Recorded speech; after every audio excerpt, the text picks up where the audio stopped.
สวัสดีครับทุกคนเจอกันในช่วงเวลา 18:15 นาที 18:15 นาทีคลิปวิดีโอนี้ก็เรามาพูดถึงเกี่ยวกับงานนะครับเนาะเกี่ยวกับงานเพราะว่างานแต่ละงานแต่ละวันมันก็ไม่เหมือนกันนะวันนี้ก็ไปฝึกงานใหม่นะ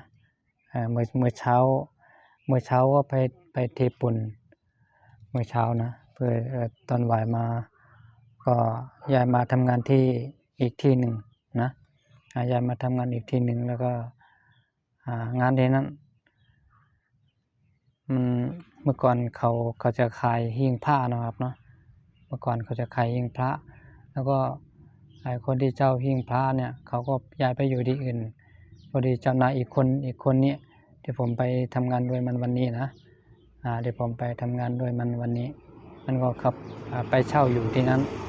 ไปเช่าอยู่ที่ผมว่าเนี่ยนะที่เขาขายหิ้งผ้าเมื่อก่อนนะเขาก็ไปเที่ยวไปทำความสะอาดไปถางหญ้านะถางหญ้าที่มันขึ้นตามรั้วตามอะไรเนี่ยนะถางหญ้าแล้วก็ทำความสะอาดกวาดเพี้ยวยังไม่เสร็จนะครับน่าจะใช้เวลาอยู่ประมาณ2 วันนะปรับที่ทำความสะอาดเพี้ยวกวาดเก็บยกขยะมีหลายอย่างอยู่นะครับนะยังไม่เสร็จนะครับผมคิดว่าถ้าเราทำ2 คนประมาณ2 วันวันเดียวน่าจะไม่เสร็จนะเพราะว่ามันไม่ได้ทำเต็มวันเนาะทำแค่ครึ่งวันในครึ่งวันก็ยังไม่ถึงนะบ่ายสามก็กลับมาเทปูนโคตรเทปูนเนี่ยเหนื่อยน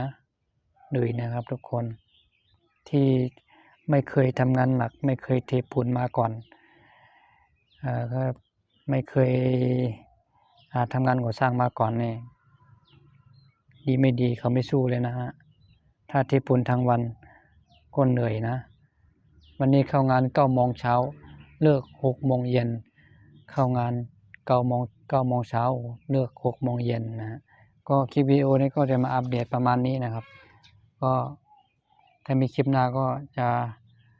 มาทักทายกันอีกคลิปนึงนะครับนะสำหรับเย็นนี้